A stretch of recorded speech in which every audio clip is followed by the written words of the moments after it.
Assalamualaikum warahmatullahi wabarakatuh. Perkenalkan, nama saya Aulia Rizky Afradini. Saya dari kelas 2B Perbankan Syariah.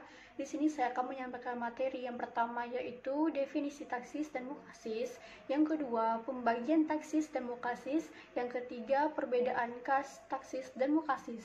Oke, yang pertama, definisi taksis dan mukhasis, yaitu di samping lafaz am, ada juga lafaz khas, yaitu perkataan atau susunan yang mengandung arti tertentu yang tidak umum.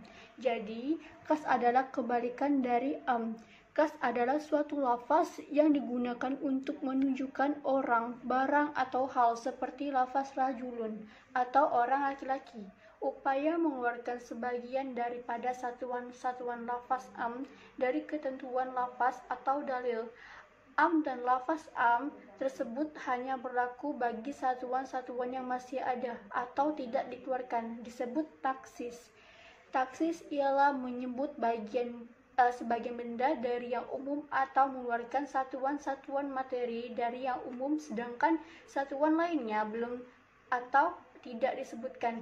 Dengan demikian, keumumannya masih berlaku bagi satuan yang tersisa.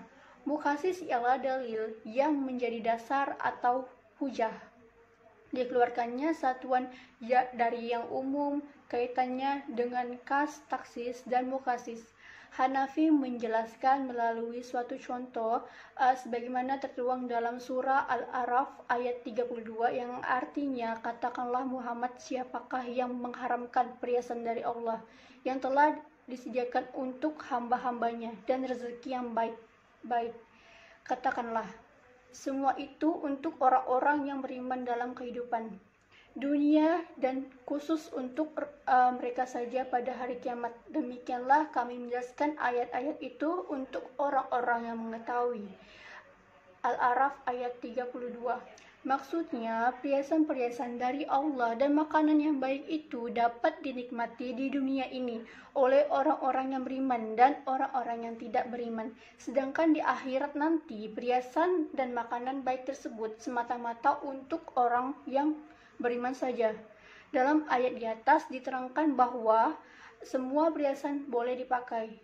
Perhiasan itu meliputi cincin emas, pakaian, intan, kalung, dan lain-lain. Masing-masing disebut satuan-satuannya atau afrad al-am. Cincin emas kemudian dikeluarkan dari ketentuan ayat 32 surah Al-A'raf tersebut sebab tidak boleh dipakai oleh kaum laki-laki. Ini dinamakan taklisis. Pengeluaran ini berdasarkan pada hadis karena membatasi keumumannya ayat tersebut atau sehah tidak meliputi cincin emas. Maka hadisnya dinamai mukhasis. Melihat hadis itu sendiri yang hanya mengenai suatu hal saja, yaitu cincin emas, hadis itu disebut khas. Dengan contoh di atas, secara definitif, lafaz khas adalah suatu lafaz yang dipasangkan pada suatu arti yang sudah diketahui atau manunggal. Dengan demikian, taksis ialah membatasi jumlah afrad al-am atau takhilil. Berbeda dengan nakas, karena nasakah ialah membatalkan hukum yang telah ada dan mengganti dengan hukum yang baru atau tabdil. Taksis atau mukhasis bisa dengan kata-kata Al-Quran dan hadis, dan bisa juga dengan dalil-dalil syarah berupa jima, kias, dan sebagai dalil. Akal nakas, nasaka atau nasikih hanya bisa dengan kata-kata. Takis hanya masuk pada dalil umum, sedangkan nasakah bisa masuk kepada dalil umum maupun khusus. Dengan perkataan lain, yang ditaksiskan hanya dalil umum, dalil khusus tidak bisa. Sedangkan nasakah yang dibatalkan bisa dalil umum maupun dalil khusus. Lanjut ke materi yang kedua, yaitu pembagian taksis dan mukhasis. Yang pertama, mukhasis. Mukhasis mutasil, yaitu mukhasis yang tidak dapat berdiri sendiri, tetapi pengertiannya selalu berhubungan dengan dalil, yang termasuk mukhasis. Mutasil ialah yang pertama itu ada istisna. Menurut Amir, istisna adalah mengeluarkan suatu dari pembicaraan yang sama dengan menggunakan atau kecuali, atau kata lain yang sama maksudnya dengan itu. Istiasna ialah mengeluarkan suatu dari yang lain seperti makan buah itu kecuali mangga. Al-mustasna minhu ialah perkataan semua buah-buahan dan buah mangga itu dikecualikan dari buah-buahan yang boleh dimakan. Al-mustasna ialah buah mangga yang dikecualikan atau segala hal yang dikecualikan. Istasna mutasil ialah apabila antara mustasna minhu dan mustasna satu jenis. Istisna mungati ialah apabila mustasna dan mustasna minhu tidak satu jenis, seperti dalam surah Al-Ahqaf ayat 25. Yang kedua, syarat. Syarat itu dibagi menjadi dua, yaitu syarat tunggal, seperti jika telah wudu kamu bersih dari najis. Syarat kedua, syarat berbilang, yaitu suatu hal yang harus menyatu. Jika kamu rajin belajar dan bekerja, kamu akan pintar. Jika kamu beriman dan beramal soleh, kamu akan masuk surga. Atau masing-masing dapat berdiri sendiri. Misalnya kalau berwudu dan mandi janabah harus memakai niat. Contoh syarat diantaranya dalam Al-Quran surah An-Nisa ayat 11, artinya dan jika anak itu semuanya perempuan yang jumlahnya lebih dari 2, maka bagian mereka 2/3 dari harta yang ditinggalkan. Jika dia anak perempuan itu satu orang atau seorang saja, maka dia memperoleh setengah harta yang ditinggalkan. Yang ketiga yaitu sifat. Sifat disebut di belakang dengan satu lafaz atau beberapa lafaz. Contoh dalam surah An-Nisa ayat 25 yang artinya, dan barang siapa yang di antara kamu tidak mempunyai biaya untuk menikahi perempuan mereka yang beriman, maka atau dihalalkan pernikahan perempuan yang beriman dari hamba sahaya yang kamu miliki. Surah An-Nisa ayat 25. Kata fatayat adalah kata umum yang dapat meliputi beriman atau yang tidak beriman. Dengan adanya sifat al-mukminat atau beriman, hamba sahaya hanya tidak beriman tidak termasuk di dalamnya. Ada kalanya kata-kata itu saling berhubungan dan ada kalanya tidak berhubungan. Jika berhubungan, sifat itu kembali pada mausuf, dan dalam keadaan tidak berhubungan, sifat itu kembali kepada kata yang terakhir. Contoh pertama, terjadi ikhtilaf dalam hal kembalinya sifat, sebagaimana dalam surah An-Nisa ayat 23 yang artinya diharamkan atas kamu menikahi ibu-ibu, istri, mertua, dan anak-anak perempuan dari istrimu atau anak tiri yang dalam memeliharamu dari istri yang telah kamu campuri. Surah An-Nisa ayat 23.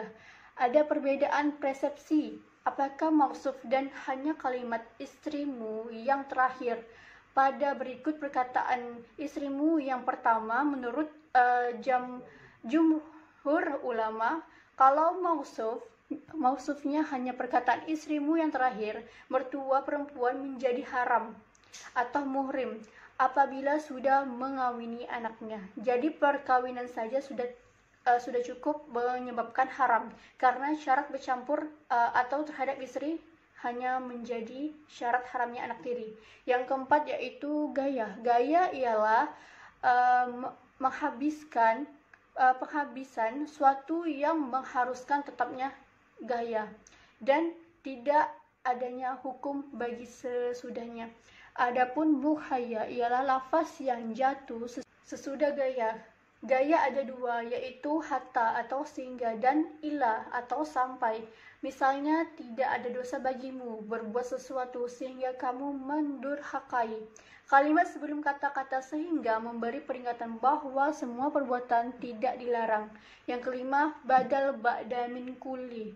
Dalam ilmu nahwu, badal atau pengganti yang bisa mentaksis kan hanya ba'dal ba'di min kulli. Contohnya dalam surah Al-Imran ayat 97 yang artinya dan di antara kewajiban manusia terdapat Allah adalah melaksanakan ibadah haji ke Baitullah, yaitu bagi orang-orang yang mampu mengadakan perjalanan ke sana. Kata An-Nas adalah kul atau semua manusia, yang artinya siapapun juga terkena kewajiban haji manistahta'a atau yang kuasa adalah sebagian atau ba'du dari keseluruhan manusia dan menggantikan lafaz An-Nas. Dengan adanya penggantian ini, tidak setiap orang diwajibkan haji, tetapi hanya yang mampu. Lanjut pembagian kedua, yaitu taksis. Taksis munfasil adalah lafaz yang dapat berdiri sendiri, memberikan faedah dengan sendirinya, baik lafaznya itu sendirian atau bersamaan dengan yang lainnya. Namun harus tetap dipahamkan bahwa kata mukasis adalah bentuk kata benda yang menunjukkan pelaku pekerjaan, sedangkan kata taksis adalah bentuk pekerjaannya, sehingga di antara keduanya mempunyai hakikat makna yang sama. Hal ini disampaikan agar mengerti bahwa mukasis mutasil bisa disebut taksis mutasil dan mukasis munfasil bisa disebut taksis munfasil. Taksis munfasil dibagi menjadi beberapa bagian, yaitu yang pertama taksis Al-Quran dengan Al-Quran, yang kedua taksis Al-Quran dengan sunnah, yang ketiga taksis sunnah dengan Al-Quran, yang keempat taksis sunnah dengan sunnah. Lanjut ke materi yang ketiga, yaitu perbedaan taksis dan mukasis. Yang pertama, perbedaannya yaitu kas adalah suatu lafaz yang digunakan untuk menunjukkan materi tertentu, baik berupa benda mati ataupun benda bergerak. Misalnya Zulkarnain, atau kata rajulun atau seorang laki-laki. Taksisi ialah menyebutkan sebagian benda dari yang umum atau mengeluarkan satu satuan materi dari yang umum, sedangkan satuan lainnya belum atau tidak disebutkan. Dengan demikian, keumumannya masih berlaku bagi satuan yang tersisa. Yang kedua, taksis. Taksis ialah membatasi jumlah al-am atau takil. Berbeda dengan nasakah, karena ialah nasakah membatalkan hukum yang telah ada diganti dengan hukum yang baru, atau tabdil. Taksis atau mutaksis bis dengan kata-kata Al-Quran dan hadis atau dalil dari syara berupa jima atau kias dan dalil akal atau nasakah atau nasik hanya bisa dengan kata-kata. Taksis hanya masuk pada dalil yang umum. Nasak bisa masuk pada dalil umum maupun dalil khusus. Dengan perkataan lain, yang ditaksiskan hanya dalil umum, dalil khusus tidak bisa, sedangkan nasakah hanya dibatalkan umum maupun dalil khusus, dalil yang umumnya. Yang ketiga, mukhasis. Mukhasis ialah dalil-dalil yang menjadi dasar atau hujah yang dikeluarkan satuan dari yang umum. Kaitannya dengan kas dan taksis dan mukhasis, Hanafi menjelaskan melalui satu contoh sebagaimana tertuang dalam surah Al-A'raf ayat 32. Di dalam mukhasis itu ada istina, sifat, syarat dan gaya. Sekian dari saya, mohon maaf apabila ada salah kata. Wassalamualaikum warahmatullahi wabarakatuh.